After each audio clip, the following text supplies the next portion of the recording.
Jadi hari ini firman Tuhan yang saya ingin bawakan kepada kita adalah proses. Ya, proses. Ya, katakan proses. Amin. Ya. Hari ini ramai orang mau bersinar, mau bercahaya, mau kata mau jadi terang, mau dikenali, mau diberi peluang, mau berada di depan, mau dipanggil pemimpin, tampil di dalam pelayanan, bahkan menjadi influencer rohani. Gitu. Tapi sebaliknya, hanya sedikit yang sanggup ditegur. Kita semua sanggup terima pujian, betul? Suka kan kalau kita orang puji kita, wah kamu handsome, kamu semangat. Apalagi kalau Pak Abel cakap, wah semua legend-legend. Wah, perkataan yang bagus untuk memuji orang, legend.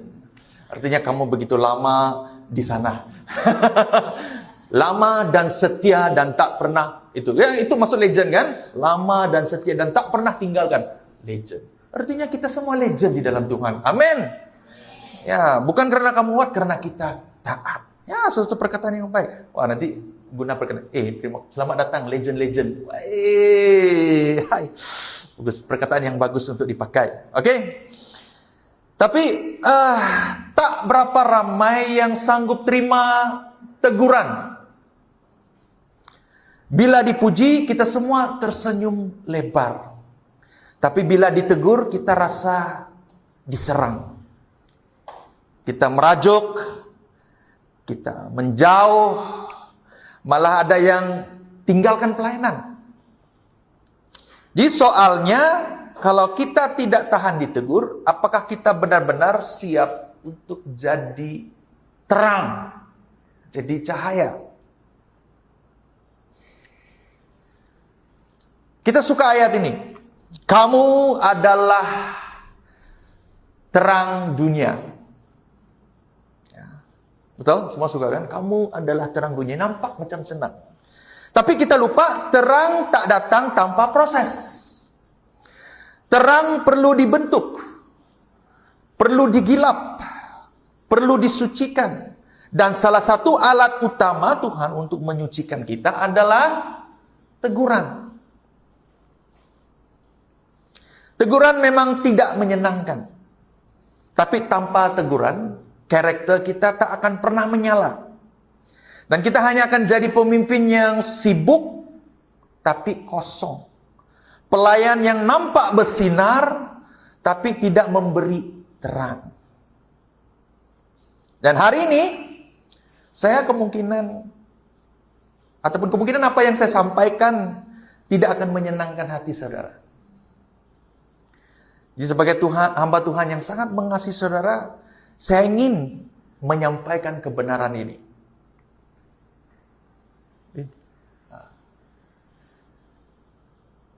Kalau kamu tidak boleh ditegur, kamu belum siap untuk bersinar.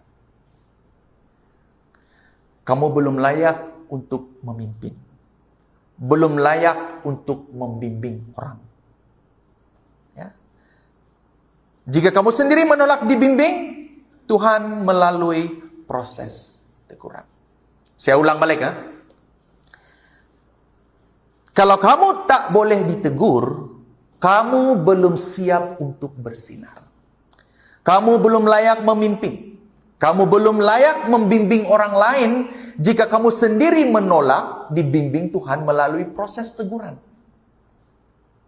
Kerendahan hati bukan diukur pada saat kita dipuji. Ia diuji saat kita ditegur. Dan teguran itu bukan untuk menjatuhkan, tetapi untuk membentuk supaya kita bersinar. Sinar itu datang dari karakter, bukan ego. Semua orang suka hasil, tapi tak semua orang sanggup melalui proses. Dan realitinya, You can't shine without the process. Anda tidak dapat menjadi terang kalau tidak melalui proses. Dan salah satu proses yang paling penting yang Tuhan gunakan untuk menjadikan kita benar-benar bersinar ialah teguran. Dan hari ini kita akan belajar daripada surat Paulus kepada jemaat Filipi, sebuah jemaat yang dikasihi, tapi tidak bebas dari konflik, sikap bersungut-sungut, dan keengganan mereka menerima teguran sesama mereka. Nah, melalui Filipi pasal 2 ayat 12 hingga 18, kita akan melihat bagaimana Tuhan bukan hanya mau kita diselamatkan, tetapi mau kita menjadi terang yang bersinar di tengah dunia yang pada saat ini sedang bengkok, yang sedang gelap. Dan untuk itu kita mesti sanggup ditegur. Amin. Teguran adalah bukti kasih dan pemuridan.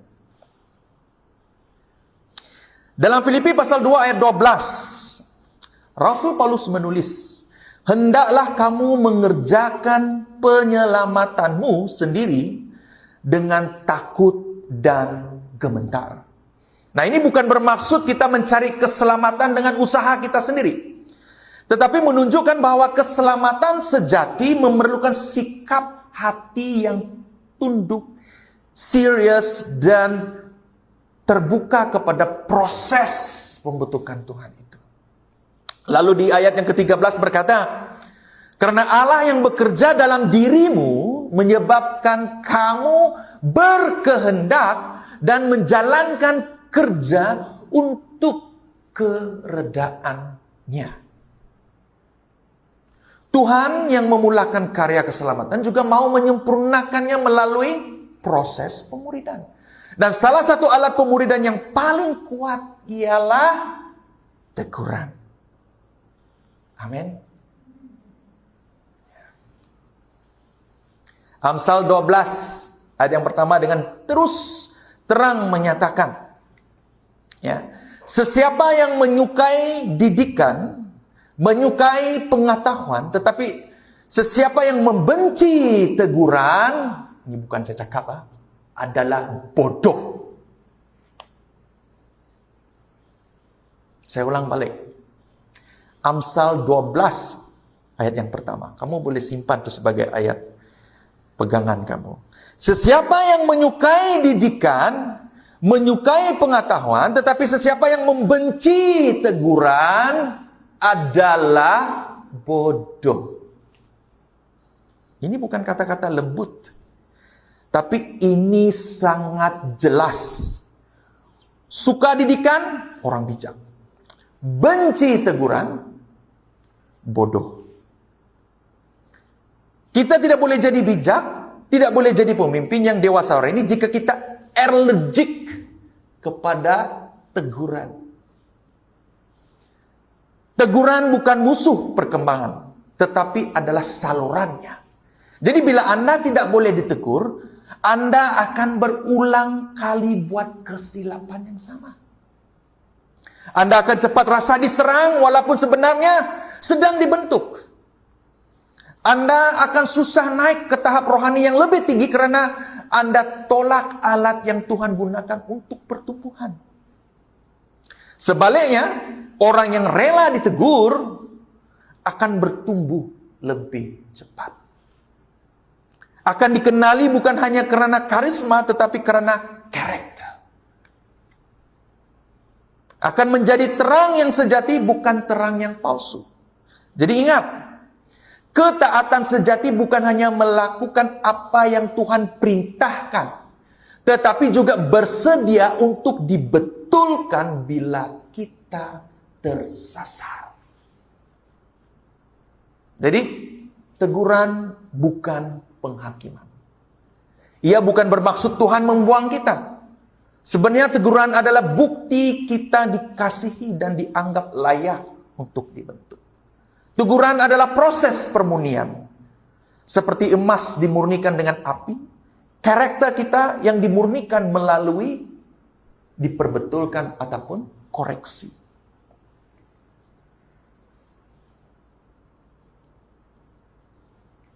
Teguran menyakitkan seketika, tapi hasilnya kekal. Kita boleh lihat di dalam Ibrani pasal 12. Coba, ada kasus simpan ayat itu di sini?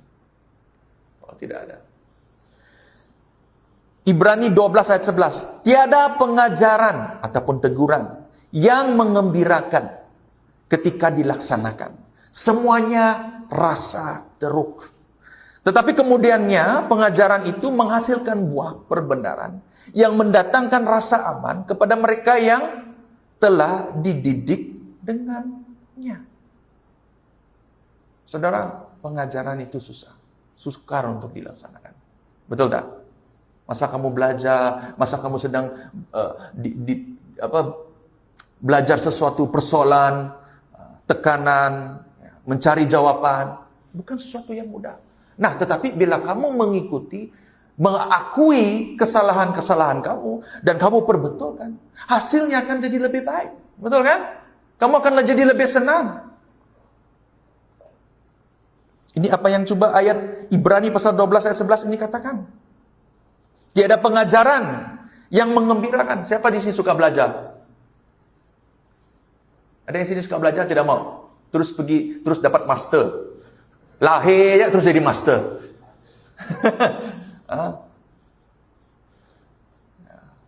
Terus mau jadi pastor.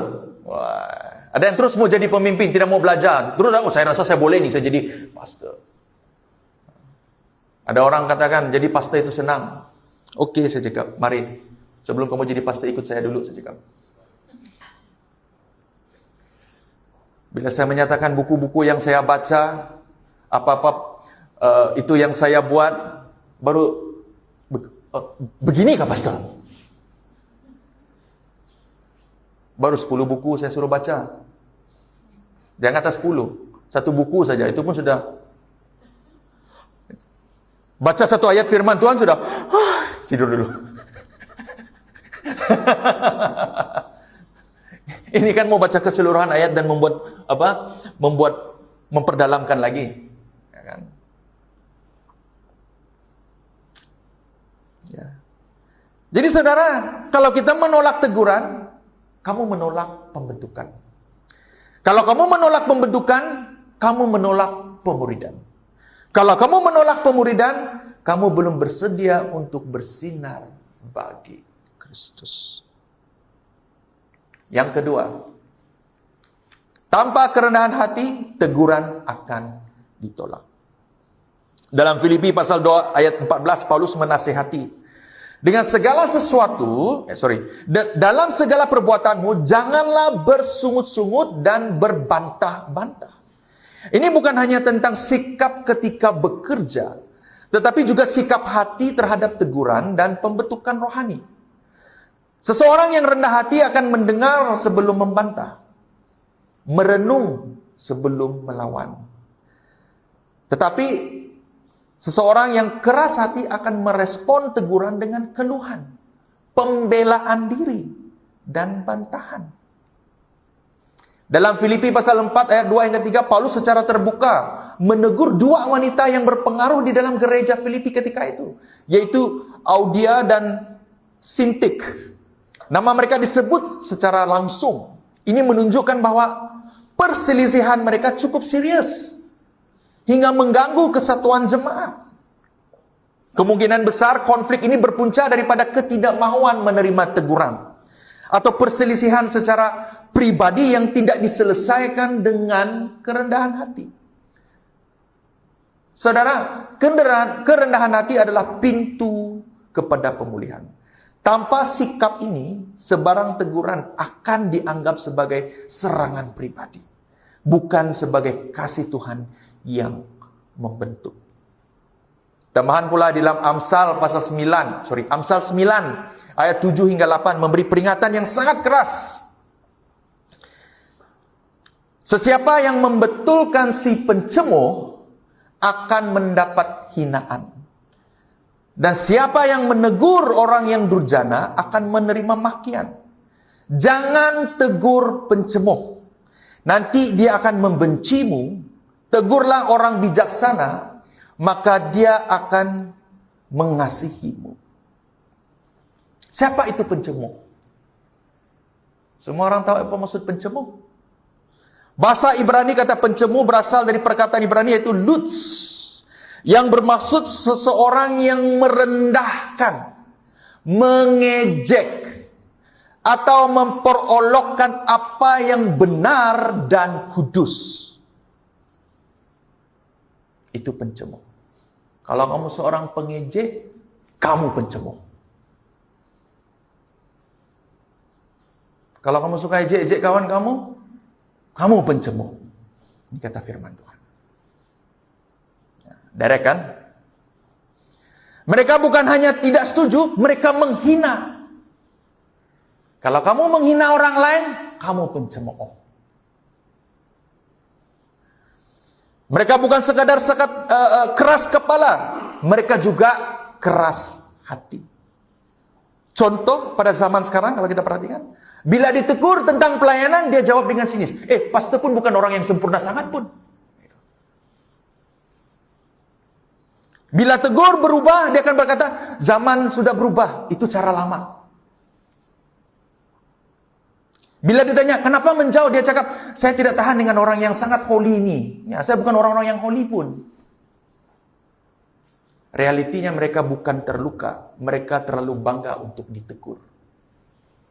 Sombong. Apa kata firman Tuhan tentang pencemooh? Amsal 21 ayat 24. Orang yang angkuh dan sombong itu pencemooh. Namanya. Dia bertindak amat biadab dan sangat angkuh. Mazmur 1 ayat 1 katakan begini.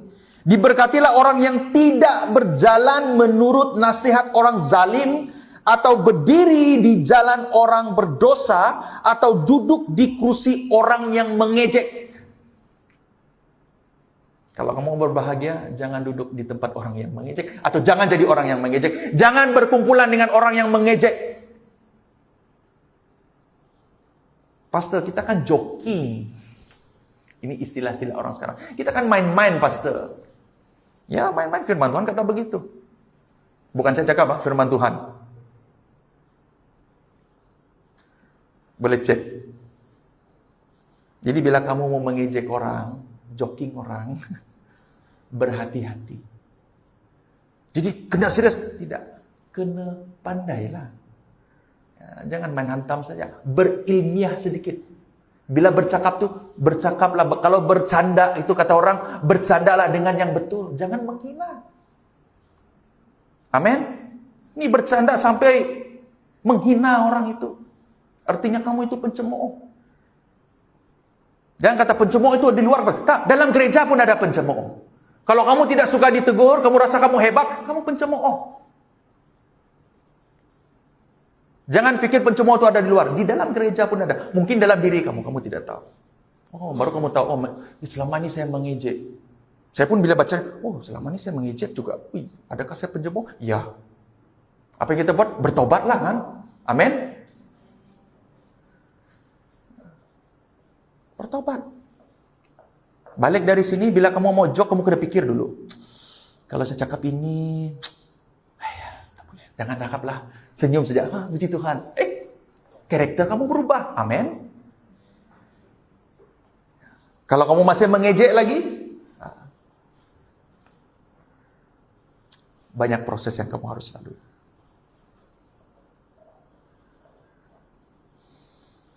Teguran adalah kepada pencemooh bukan menghasilkan pertobatan, tetapi permusuhan. Pencemooh bukan hanya menolak teguran, tetapi memperlekehkan orang yang membawa teguran. Mereka adalah refleksi hati yang belum diserahkan kepada proses Tuhan. Kenapa pencemooh bahaya dalam pelayanan? Sebenarnya pencemooh ini sangat bahaya loh. Seorang pencemooh dia akan cetus konflik. Hati-hati ya. Kalau ada berlaku konflik, kamu kena dalam keluarga kamu kah, dalam pelayanan kamu ada konflik, kamu pikir dulu, adakah saya ini pencemooh atau tidak? Karena pencemooh mencetus konflik. Dia akan memadam semangat tim pelayanan itu.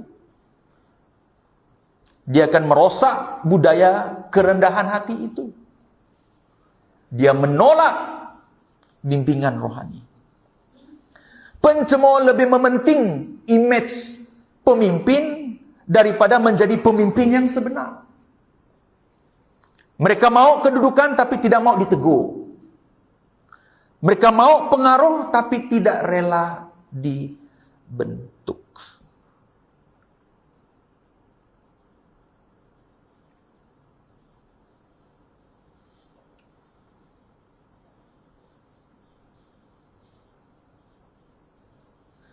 Apa perbedaan pencemoh dengan orang yang bijak? Pencemoh marah bila ditegur. Ada orang-orang di sini bila kamu tegur dia marah kan? Kalau dia marah, kalau kamu tegur dia marah. Tegur perbuatan dia yang salah dia marah. Dia ada virus-virus pencemoh. Orang bijak, oh terima kasih karena menegur saya. Betul kan? Suka mengkritik tapi tak suka dikritik. Itu pencemoh. Orang bijak suka belajar dan memperbaiki diri. Pencemoh bercakap banyak tapi belajar sedikit. Paham maksud saya? Dia saja yang betul. Tapi orang bijak, dia sambut proses itu. It's okay. Sorry, dia bercakap sedikit, tapi belajar banyak. Pencemoh menghindar proses. Dia tak suka proses. Kalau boleh dia terus up. Dia mau skip. Tapi orang bijak, dia ikut proses. Pencemoh, dia bercahaya di luar. Dia nampak glowing di luar. Tapi di dalam dia tim kosong. Tetapi orang bijak, dia dibentuk dari dalam jadi terang yang murni. So, which one are you?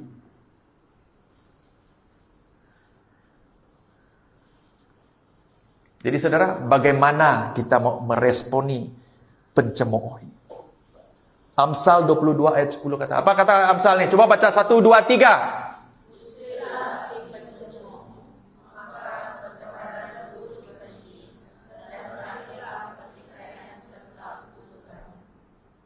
Coba baca lagi. 1, 2, 3.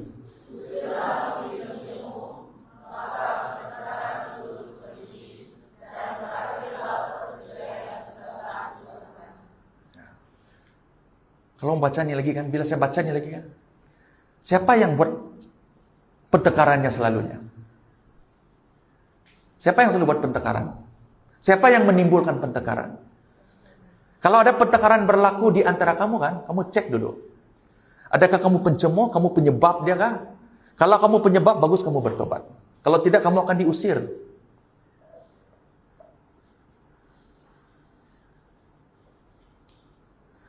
Firman Allah, usirlah pencemoh, maka pertengkaran turut pergi. Maksudnya kalau kamu kalau situ ada pertengkaran, mesti ada pencemoh di sana.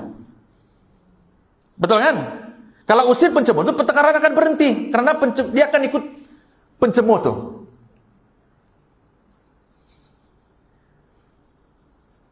Tidak kira di dalam keluarga kah, di dalam pelayanan kah? Ya. Kamu perhatikan kalau kamu ada dalam pertengkaran, kamu pikir dulu.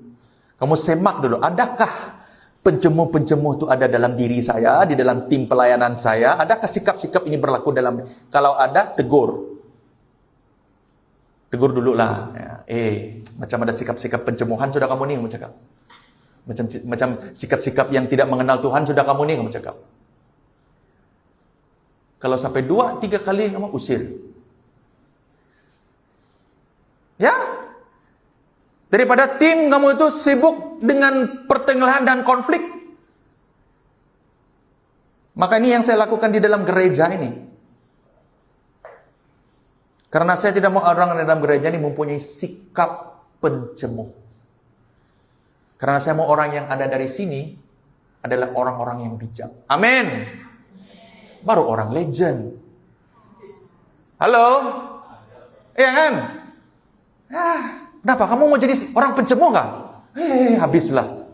Saya tidak mau jadi pencemoh, saya mau jadi orang yang bijak. Jadi kemanapun kamu pergi, kamu dari gereja mana? Oh, saya berbakti di Unity. Oh, wah, sikap kamu berbeza sedikit ya. Karena gereja kami terdiri pada orang-orang yang bijak. Sombong betul, pastor. Puji Tuhan. Tidak, saya mau ada standar di dalam gereja adalah orang-orang yang bijak. Karena orang bijak adalah apa? Orang bijak adalah orang apa? Berterima kasih atas teguran. Suka belajar dan memperbaiki diri. Bercakap sedikit tapi mau belajar banyak. Menyambut proses di dalam kehidupan mereka. Dibentuk dari dalam dan jadi terang yang murni. Amin. Ambil gambar nih. Sementara saya suruh ambil gambar. Kalau ini tidak ada dalam sikap yang melayani di Unity, ya, saya akan tegur pemimpin-pemimpin. Karena ini perlu ada prinsip-prinsip ini. Simple kan? Terima kasihlah kalau tegur. Oh, terima kasih kamu tegur saya gitu. Walaupun sakit hati kan. Terima kasih. Amin, saudara. Ya, mau jadi orang bijak? Prinsip yang sangat simpel. Haleluya. Yang ketiga, kamu tidak akan bersinar jika tidak mau disempurnakan.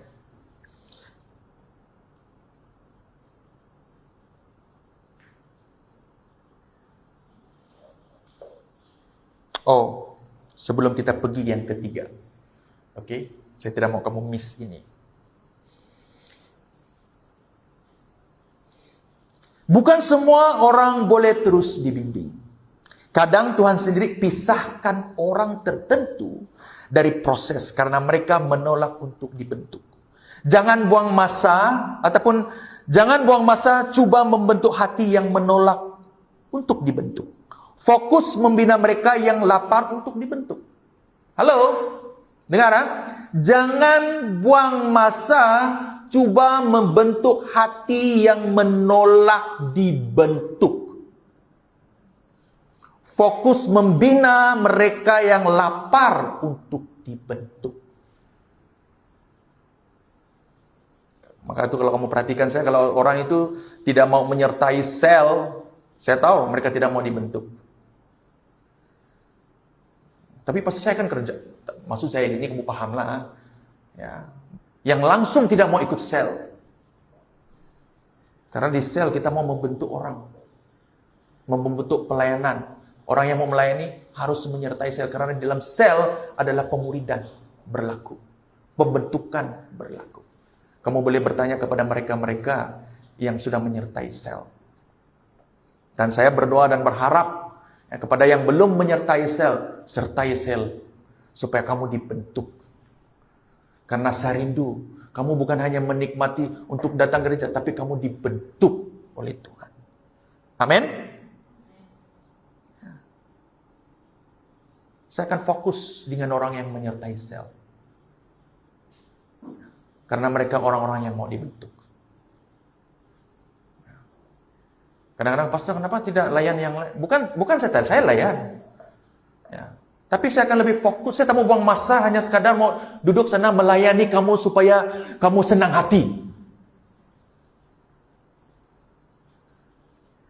Itu bukan tujuan utama saya untuk melayani Tuhan, untuk duduk dengan kamu, cakap dengan kamu, bila jumpa kamu, dengar cerita kamu saja, tidak. Saya mau melayani kamu dengan membentuk kamu menjadi emas yang murni.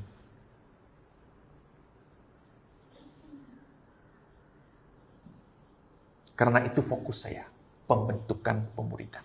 Itu panggilan saya untuk gereja ini. Tapi kalau kamu datang, saya perlu pastor layan saya perlu pemimpin itu layan saya, jumpa saya, jenguk saya, kalau boleh bawa makanan, bawa apple, jumpa saya. Oke, tak ada masalah untuk itu. Ya, tiap hari kalau boleh. Agak-agak lah. Artinya kamu mau perhatian orang.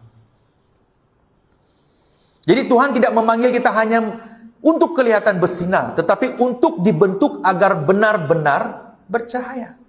Dan untuk bercahaya kita mesti rela ditegur, dibersihkan, diproseskan, dibakar dalam relaunya. Kamu tahu maksud relau kan? Nanti saya akan terangkan.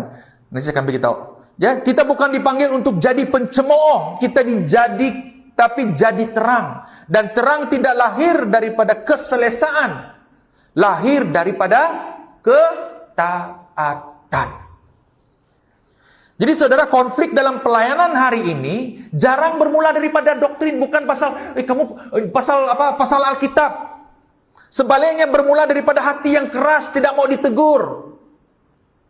Kalau memperhatikan konflik-konflik yang biasa dalam pelayanan di sini, apa yang selalu berlaku?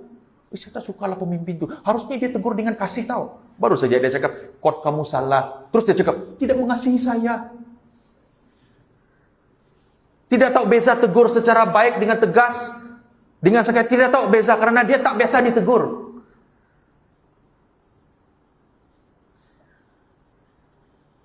Apa saja teguran terus dia macam mengada-ngada. Kan pelayanan harus ikut hati. Harus melayani, harus ikut hati. Mesti hati yang lembut, yang ya.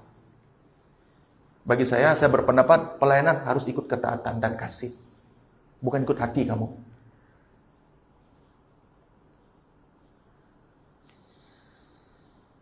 Jadi bila kita sibuk mempertahankan ego berbanding membina kesatuan, pelayanan akan rosak dari dalam.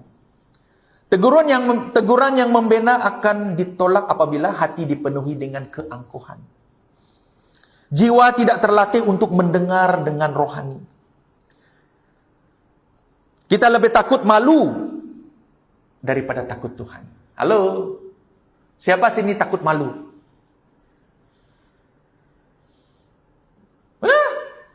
Siapa sini takut malu? Hanya 2-3 orang dan saya. Saya pun takut malu.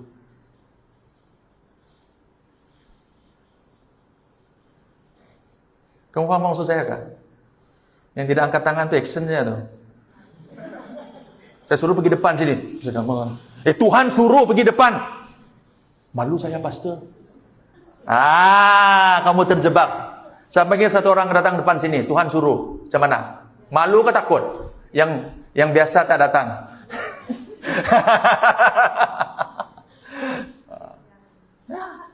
Secara jujurnya kita ini lebih takut malu daripada takut Tuhan.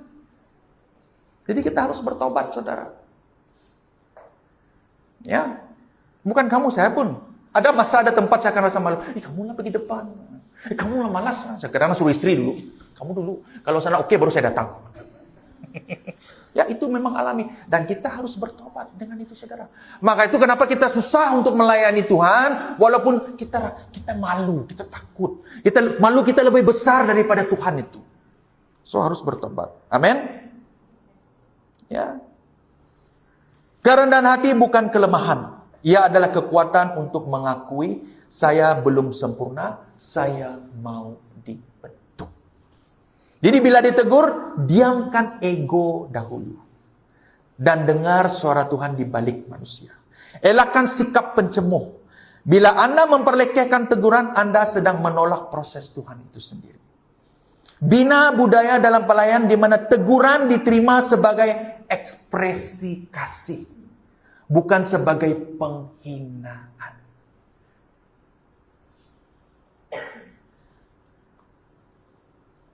Saya ingin menyatakan ini kepada semua jemaat Unity. Jadikan teguran ini sebagai satu ekspresi kasih. Bila mana-mana pemimpin ataupun uncle, auntie menegur saudara karena kesilapan saudara, itu sebagai ekspresi kasih. Amin. Bila seseorang, kenapa kamu jarang pergi gereja? Pergi sembahyang, kamu kan Kristen. Kadang-kadang orang yang tidak terima teguran, macam dia rohani betul. Ya, apa salahnya? Terima kasih Bu memperingatkan saya. Ya kan? Halo, amin. Kamu sudah lama betul malah datang ke gereja di Unity ini. Saya tengok kamu berpuluh-puluh tahun. Satu pelayanan pun kamu belum ambil. Kamu terima kasih Bu, terima kasih Pak, terima kasih karena memperingatkan saya. Ya, saya akan usahakan. Gitu. Terima. Kan lebih senang begitu kan? Bayangkan, itu sebagai satu habit. Jadi mana-mana pemimpin di sini ya, kalau disuruh melayani begitu, terus direct. Kita mau membina itu sebagai satu ekspresi yang ada di dalam satu prinsip yang harus ada di dalam gereja kita. Amin. Jangan takut untuk ditegur. Itu satu budaya. Baru yang ketiga. Kamu tidak akan bersinar jika tidak mau disempurnakan. Dalam ayat 15, Paulus menggunakan ungkapan yang sangat kuat. Supaya dirimu tidak beraib dan bersalah. Dan kamu menjadi anak-anak Allah yang tidak bercelah antara manusia. Dalam zaman yang penuh tipu daya dan perbuatan songsang. Maka terserlahlah seperti bintang dalam dunia. Jadi saudara, ini bukan sekadar seruan untuk berkelakuan baik. Ia adalah panggilan untuk tampil berbeza di tengah-tengah dunia yang sedang rosak ini, yang sedang gelap ini. Namun perhatikan dengan teliti. Bintang tidak bersinar karena ia memilih untuk bersinar. Ia bersinar karena dibakar dari dalam. Cahaya itu lahir dari proses daripada panas, dari tekanan. Sama seperti emas. Siapa yang di sini suka emas? Angkat tangan.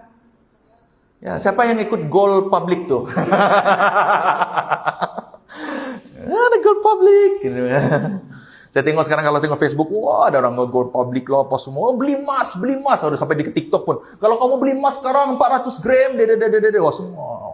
Kamu lebih bagus simpan emas berbanding simpan duit dalam ISB. Ya. Kalau yang ngomong, emas. Ya. Sama seperti emas, kita tidak akan berkilau sebelum dimurnikan. Proses pemurnian ini menyakitkan melalui teguran, disiplin, diperbetulkan, ada konfrontasi terhadap dosa di dalam diri kita. Teguran adalah sebagian daripada proses pembentukan supaya kita sesuai dengan kehendaknya Tuhan dan mampu membawa terang di dalam dunia. Saya mau kamu lihat, boleh Ros tunjukkan video nih. Kamu pernah tengok macam mana emas dibuatkan? Pandai pakai emas tapi tidak tahu emas macam mana. Okey. Ada yang tahu? Okey, mungkin kamu pernah tengok video ini. Kasih tutup lampu ni supaya saya ambil video yang paling itu nih, paling singkat supaya tidak mengambil masa saya panjang. Ada suara? Ada sudah kah?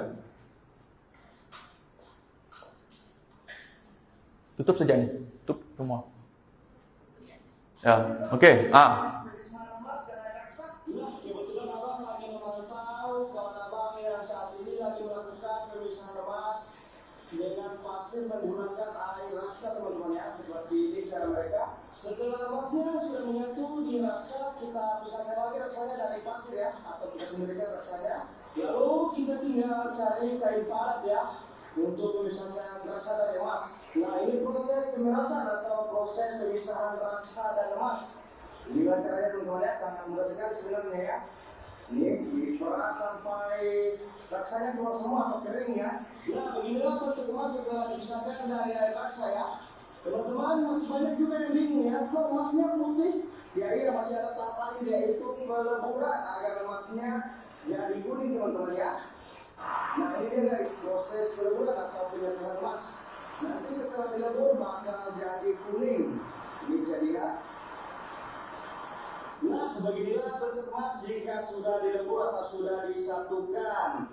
Nah kalau sudah begini sudah bisa untuk melakukan penjualan dan kita timbang dulu teman-teman ya. Ini hasilnya 67 gram, 9 mili ya teman-teman. Saya lihat kuning-kuningan emas sudah nampak jelas. Oke, terima kasih. Boleh buka. Senang gak buat emas? Kenapa dia mahal? Kalau kamu lihat emas pada awalnya sangat kotor. Bahkan biji-biji saya ada lihat dalam satu video, orang ambil di tepi sungai, Lepas tu mereka pergi yang tu ambil macam lumpur yang banyak macam tadi tu. Lepas tu mereka cuci, mula-mula banyak cuci sampai dia nampak ada pasir hitam. Lepas tu pasir hitam cuci lagi sampai mereka buang sampai ada ketul kemas macam ni, macam garam. Lepas tu baru mereka ambil, dia kolek, lepas tu mereka buat macam tadi tu. Ulah dia lagi perah lagi, kumpul lagi banyak, kumpul sampai dia banyak, lepas tu baru mereka bakar lagi. Kan? Yang relau tadi tu, maksud relau tadi tu yang tadi tu. Yang dalam mangkok tu dibakar. Kamu faham apa saya cuba katakan sekarang? Ya. Ya. Demikian juga hidup kita. Kita mungkin penuh dengan kekotoran rohani. Ego, degil, keangkuhan, pemberontakan yang senyap tanpa masuk ke dalam relau pembentukan, kita tidak akan pernah memantul kemuliaan Tuhan. Sebenarnya dalam diri kita ada begitu banyak emas, tetapi perlu dibuang, apa lagi ya? Macam yang dia buat tadi, yang ujung tuh yang paling menyakitkan itu. Dia terima dulu putih kan, terus dia bakar tau. Kamu kan senang gak dibakar?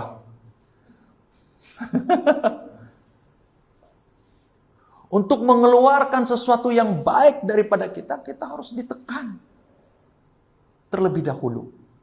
Kalau kamu tidak sanggup menerima tekanan, Tuhan tidak akan dapat mengeluarkan apa yang terbaik di dalam hidup kamu.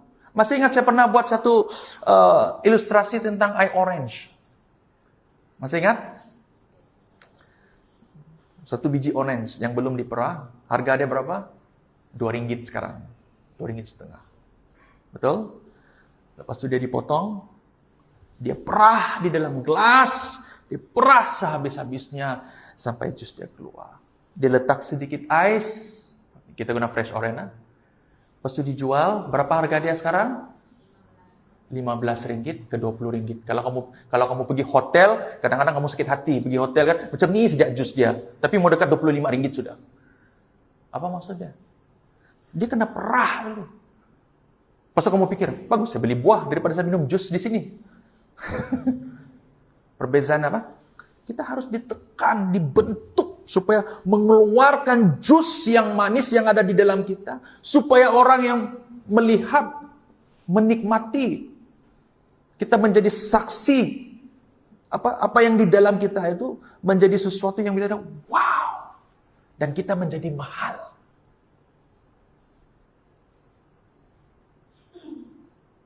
Cristiano Ronaldo tidak akan jadi semahal sekarang ini kalau dia tidak berusaha ditekan kuat oleh juruk latih dia.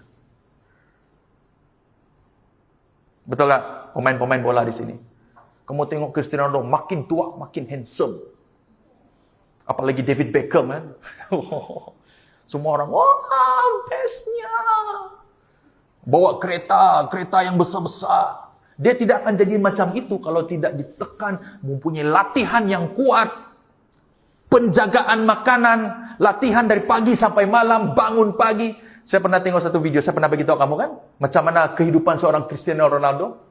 Ya, bangun pagi jam berapa, dia mandi ais tu jam berapa, dia jogging berapa kilometer, lepas tu dia makan apa yang dia makan, lepas tu dia tidur cukup, apa semua. Kalau itu dilakukan oleh kita seperti orang-orang biasa, ini saya rasa stres kita. Ayah kena bangun pukul 5 lagi kah? Aduh, mandi ais lagi kah? Ayah, mau jogging lagi kah? Aduh, mau ini lagi kah? Aduh, ayah. Oh. Sebab itu kamu tidak mahal. Betul tak? Kalau kamu betul-betul mahal, sudah kamu duduk di sana dengan dia sekarang.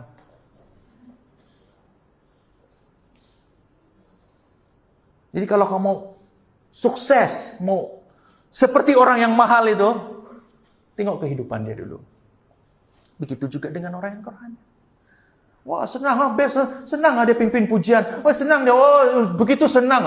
Sekali datang latihan, kena tegur salah coach sendiri merajuk. Kena tegur suara, kamu kena tinggi. Tapi mau suara, saya mau macam yang JPCC itu. Sehari mau rangkir, saya mau macam Sydney Mohede. Kau tidak tahu berapa kali dia praktis, berapa tahun dia menyanyi.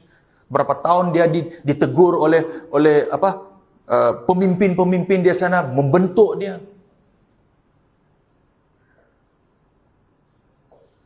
Kadang-kadang kita lupa, kita mau jadi yang terbaik tapi tidak mau ikut proses. Everything ada prosesnya, saudara. Baru-baru ini saya tengok siapa tuh yang jutawan, saya pernah cakap tuh kan, jutawan buah mangga tuh, jual buah mangga. Kamu dengan saya bolehlah jual buah mangga. Betul gak? Kenapa dia boleh jadi jutawan? Boleh beli jet guna buah mangga. Dia bangun pagi, dia buat pagi, bangun pun dia masih live. Kamu dengan saya, itu pun lambat bangun. Pas kamu, macam mana dia boleh beli kereta? Kamu dengan saya pikir sendiri. Kalau kamu masih cakap, kenapa saya belum ada? Kenapa Tuhan tidak memberkati? Bukan Tuhan tidak memberkati kamu. Kadang-kadang semua sudah ada di dengan kamu tapi pemikiran kita, hati kita ditutup dengan dosa, dengan dengan hati yang gelap. Sebenarnya ada kita ditutup dengan itu. Apa yang kita tahu? Komplain, bandingkan diri, komplain dan sebagainya.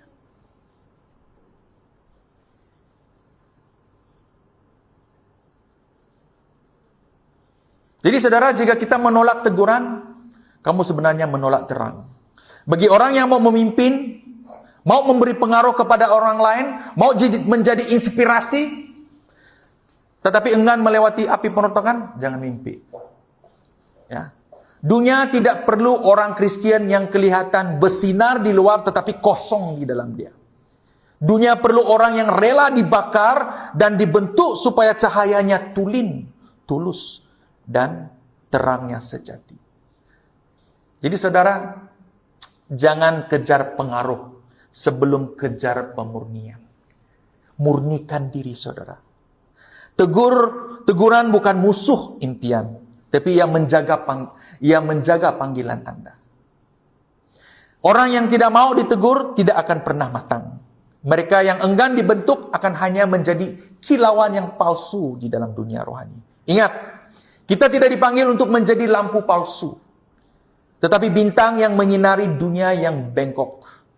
Namun sebelum bersinar keluar, biarlah Tuhan menyucikan kita di dalam. Dan kita bermula bersedia menerima teguran. Jadi yang terakhir, teguran adalah nyalaan terangmu. Tuhan tidak memanggil kita hanya untuk menjadi orang beragama. Ya, Tuhan bukan sekadar dipanggil, kita bukan sekadar dipanggil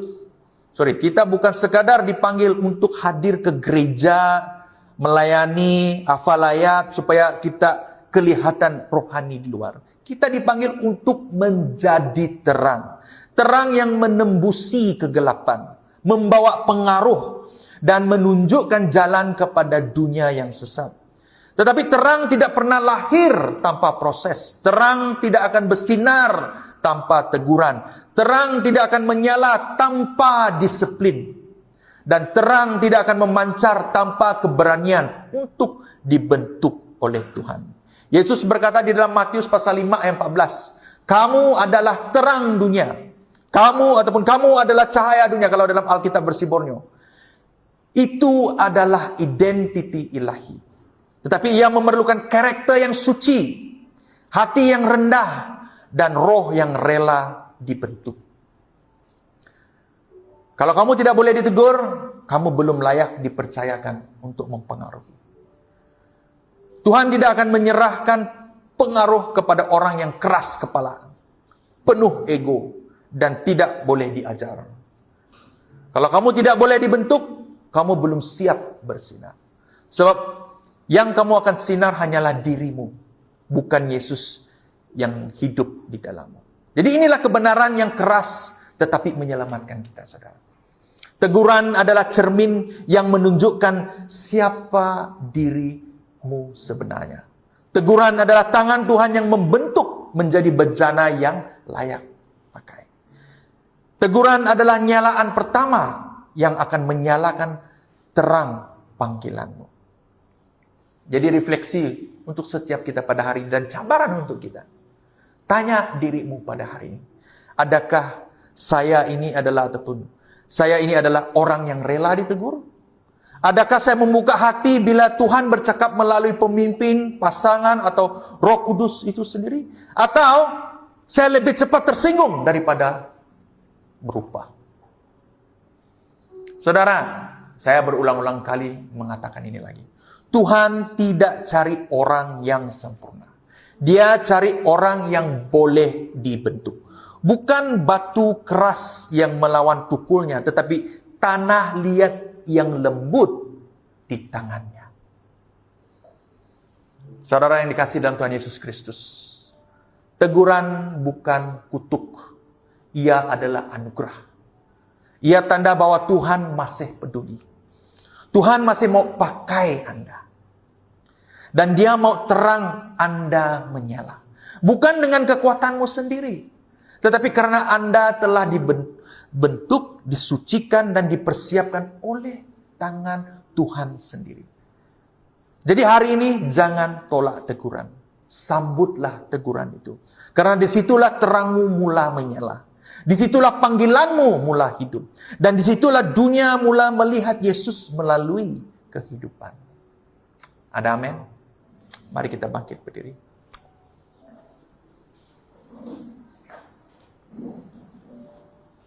Mari kita berdoa. Haleluya.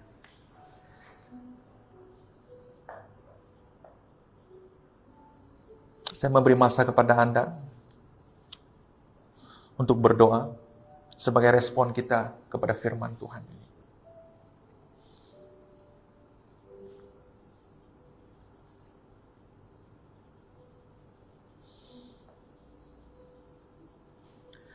Bapa di surga, kami tahu, kami tidak mencari orang, Engkau tidak mencari orang yang sempurna, tapi Engkau mencari hati yang mau dibentuk. Tuhan, kami seringkali ingin bersinar, tapi kami enggan melalui pembentukan yang Kau berikan. Kami ingin tampil, tapi kami menolak proses. Tapi hari ini Tuhan, kami mau merendahkan hati kami. Kami mau belajar menerima teguran daripada Engkau. Kami mau jadi terang yang murni. Bukan sekadar penampilan, tetapi karakter. Bapa, bentuk kami, Tuhan. Ubah kami daripada dalam keluar. Kami percaya Engkaulah Tuhan yang bentuk hasilnya untuk kemuliaan nama-Mu. Di dalam nama Tuhan Yesus kami berdoa. Semua yang percaya katakan amin. Beri kemuliaan bagi Tuhan. Dan silakan duduk. Saya serahkan kepada Tuhan.